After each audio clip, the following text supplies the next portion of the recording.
ভোটের পরে জোটের চাপে আওয়ামী লীগ বিলীন হয়ে যেতে পারে। গত এক মাসে আল জাজিরা বাংলাদেশকে নিয়ে অনলাইন, তারপরে আপনার স্ট্রিম অ্যান্ড বুলেটিন সহ আশ্চর্য হবেন 43টা নিউজ করেছে। ডিসেম্বরের 25 তারিখ থেকে আজ পর্যন্ত 43টা নিউজ, মানে সব মিলিয়ে অনলাইন নিউজ সহ, নন প্রিন্টিং। সেখানে সর্বশেষ নিউজে বলা হয়েছে যে আওয়ামী লীগ বিলীন হয়ে যেতে পারে। এটার কারণটা কি? আওয়ামী লীগ কেন বিলীন হবে? এর তারা কারণ দেখিয়েছে আওয়ামী লীগ এবার ভোটের রাজনীতিতে নেই, আর নির্বাচনের পরে, ভোটের পরে জোটের আঘাতের মুখোমুখি হবে, নানান কৌশলের মুখোমুখি হবে আওয়ামী লীগ। এ কারণে ধীরে ধীরে বিলীন হয়ে যাবে। তার একটা লক্ষণটি হলো, আমরা খেয়াল করেছি 6 মাস আগেও কিছু হলেই আওয়ামী লীগ ছোট মিছিল করত, জটিলা মিছিল করত, হামলা করত। কিন্তু হাদির শহীদ হওয়ার পর যখন আওয়ামী লীগের বিভিন্ন নেতাদের বাড়িতে হামলা হলো এবং প্রথম আলোতে হামলা হলো, এই কারণে আমি প্রথম আলোকে সকল দুষ্কৃতির অপরাধীর সফট আড্ডাখানা, ভারতের সফট ক্যান্টনমেন্ট বলে থাকি। খেয়াল করলে দেখবেন প্রথম আলো এবং আওয়ামী লীগের নেতাদের বাড়িতে হামলার পর এবং 32 নম্বরে আবারও হামলা হওয়ার পর আওয়ামী লীগ কিন্তু থেমে গেছে। খেয়াল করেছেন? নাই। এখন আওয়ামী লীগ বলতে আছে মাসুদ কামাল, আব্দুল তুষার, গরু মহিউদ্দিন কি চিনেন? ঢাকা ইউনিভার্সিটির ফাগল।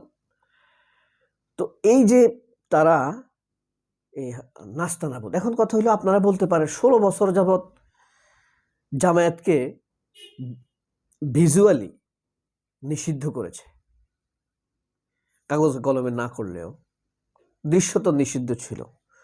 এরপরে হত্যা, গুমের পর গুম, জুডিশিয়াল কিলিংয়ের পর কিলিং, একের পর এক চতুর্মুখী আক্রমণ চালানো হয়েছে জামায়াতের উপরে। এমনকি খুনি হাসিনার সরকার জামায়াতের বিরুদ্ধে বিদেশে অপপ্রচার চালিয়েছে। এখন সেই সংগঠনের সাথে ইউরোপীয় ইউনিয়ন দেখা করতে চায়, আমেরিকান কূটনীতিকরা দেখা করতে চায়, ফ্রান্স জার্মানের লোকরা আসে দেখা করতে, ব্রিটেনের কূটনীতিকরা আসে দেখা করতে। তাহলে আওয়ামী লীগ কেন ধ্বংস হয়ে যাবে? আওয়ামী লীগের ঐতিহ্য কি তার চাইতে কম? না। খুন খারাপি, ধর্ষণের ঐতিহ্য কোনোভাবে কম না আওয়ামী লীগের।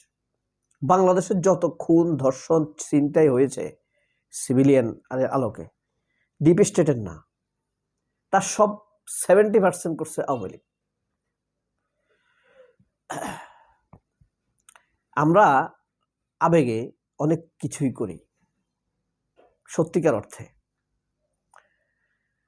জামাত, বিএনপি যদি একটি ধর্ষণ করে বা খুন করে, এটা কিন্তু সব পত্রিকায় লিডিংয়ে আসে বিএনপি। কিন্তু আওয়ামী লীগ যদি 10টাও করে তখন নাম আসে না, কারণ মিডিয়া তো তাদের। বিএনপির তুলনায় আওয়ামী লীগ তো হইল মানে হিংস্র, অজগর। কথা বলছেন? বিএনপি একদম ধোড়া সাপ। বিএনপির অপরাধ আলোচিত হয় বেশি, আওয়ামী লীগ ধামাচাপা দিয়ে ফেলে, তাদের মিডিয়া আছে। আর জামাতের অপরাধ নাই, জামায়াতের নামে ফোবিয়া, ফ্রেমিং ছড়ানো হয় একরকম। বিএনপি আওয়ামী লীগের সাথে তুলনা করলে জামায়াতের অপরাধ নাই, সত্যিকার অর্থে। এটা আবেগ নিয়ে বলতেছি না। কিন্তু আবার খুব আপনি যদি কনক্রিট চিন্তা না করতে পারেন তাহলে আপনার নিজেরই ক্ষতি। আবার বিএনপির সাথে যদি আওয়ামী লীগের তুলনা করেন অপরাধের ডাটা নিয়ে, তাহলে বিএনপি হলে এক কোনায় পড়ে থাকে, এক কোনায়, সত্যিকার অর্থে এক কোনায়। আর বিএনপিতে এখন যারা অপরাধ করে এরা প্রো আওয়ামী লীগ, এরা নিশ্চিত ধরে নিতে পারে। এ কারণে আল জাজিরা বলছে আওয়ামী লীগ ধীরে ধীরে বিলীন হয়ে যাবে জামায়াতের সাথে। জামায়াত কেন বিলীন হয় নাই? এটার কারণ হলো জামায়াতের পলিসি হলো নানান চাপ, অত্যাচার, নির্যাতনের মধ্য দিয়ে এগিয়ে যাওয়া। এটাই হলো জামাতের এই নিয়তি। আপনি দেখবেন যেই দেশ প্রতিনিয়ত চাপের মধ্য দিয়ে যায়, যুদ্ধের মধ্য দিয়ে যায়, সেই দেশের সাথে মানুষ, অন্য দেশ যুদ্ধ করতে খুব ইতস্তত বোধ করে, অস্বস্তি বোধ করে, ভয় পায়। খেয়াল করে দেখেন, হুট করেই কিন্তু সিরিয়াতে হামলা করেছে আমেরিকা, কিন্তু ইরানে করতে সেই দুঃসাহসটা দেখাচ্ছে না, ভয় পাচ্ছে। যুদ্ধের মধ্য দিয়ে যাচ্ছে। পাকিস্তানের তুলনায় ভারত অনেক বড় দেশ, কিন্তু পাকিস্তানকে ভারত এত ভয় পায় কেন? কারণ পাকিস্তান সব সময় একটা যুদ্ধের মধ্য দিয়ে যায়। সীমান্তে বালুচ, আফগান সীমান্তে পশতুন এরিয়া, খাইবার পাস, কাশ্মীর, একটা সে যুদ্ধের প্রস্তুতির মধ্য দিয়ে তার প্রতিনিয়ত চলা। এই কারণে এসব দেশের সাথে আপনি দীর্ঘমেয়াদী যুদ্ধে পেরে উঠবেন না। কিন্তু আপনি দেখেন, মনে আছে কিনা বা পড়ছেন কিনা আপনারা, যুগোস্লাভিয়া নামের এখন তো কোনো দেশই নেই না? 20 লাখ বর্গ কিলোমিটারের একটা দেশ ছিল, তার এখন নামই নেই। ওই যে আরামের দেশ, একদম তছনছ করে দিছে। ঠিক আছে, ওই যে যুদ্ধের মধ্য দিয়ে যায় নাই। ঠিক আছে, রাশিয়া সবসময় যুদ্ধের মধ্য দিয়ে যায়, কোথাও না কোথাও তার যুদ্ধ চলে। ফিলিস্তিন এত ছোট একটা দেশ অন্যদের তুলনায়, 70 বছর যাবৎ তাকে হারানো যায় নাই, যার বিরুদ্ধে আমেরিকা, ইসরায়েল, ইউরোপ সে এখনো বহাল তবিয়াতে যুদ্ধ চালিয়ে যায়। কারণ ওই যে যুদ্ধের মধ্য দিয়ে, লড়াইয়ের মধ্য দিয়ে। তো এতগুলো নাম বললাম, আসলে মজলুমের পক্ষে আল্লাহর একটা ঐশ্বরিক সাপোর্ট থাকে, স্পিরিচুয়াল সাপোর্ট যাকে বলে। এই কারণে জামায়াতকে আপনি বিলীন করতে পারেন নাই। আপনার জামায়াতের যে টিকে থাকার, জামায়াতের বাংলাদেশের বা পৃথিবীতে একটি রাজনৈতিক দলের কর্মসূচি কি থাকে? খুব ভালো রাজনৈতিক দল হইলে তার একটা পাঠচক্র থাকবে, গঠনতন্ত্র থাকবে, মিছিল মিটিং থাকবে, জনকল্যাণমূলক কাজ থাকবে, 8 থেকে 9টা কাজ থাকে। কিন্তু জামায়াতের কাজ 53টা, তার মধ্যে 4টা আপনি দেখেন। আর 49টা কাজ, জামায়াতের 49টা কাজ আপনি কোশ্চিন কালেও দেখবেন না, আপনি বুঝতেই পারবেন না। এই কারণে জামায়াত টিকে আছে। এটাই আল জাজিরার বিশ্লেষণ।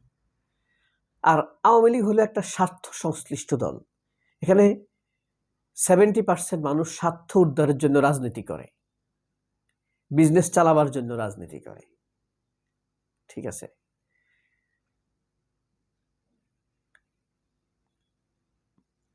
আর 10% হবে না, 2 থেকে 3% লোক সংগঠন করে সামাজিক মর্যাদার জন্য। আপনি যদি শেখ হাসিনাকে বলে তুই কোনোদিন প্রধানমন্ত্রী হতে পারবি না, তুই কোনো বিষয়ে সিদ্ধান্ত দিতে পারবি না, অর্থনৈতিক সিদ্ধান্ত নিতে পারবি না, তোর দল ক্ষমতায় আসবে না, কনফার্ম করা হয় তাকে, তুই আওয়ামী লীগের প্রধান, সে আওয়ামী লীগের প্রধান আর হবে না। বাস্তব। কিন্তু আপনি জামায়াতের আমিরকে বলেন, 10 জন হয়তো বাদ হয়ে যাবে, তারা আর জামাত করবে না, সাপোজ। কিন্তু একজন না একজন বেরিয়ে আসবে, আমি জীবনে কিচ্ছু চাই না। একজন না, আমি বললাম আর কি, সর্বনিম্ন শত শত লোক বেরিয়ে আসবে, আমি আল্লাহ তাআলার সন্তুষ্টির জন্য কাজ করে যাব, কিচ্ছু চাই না আমি। এরকম লোক তৈরি করছে জামাত। এই কারণে জামাত নষ্ট হবে না। সবাই অনেক ভালো থাকবেন। আল্লাহ হাফেজ। আসসালামু আলাইকুম।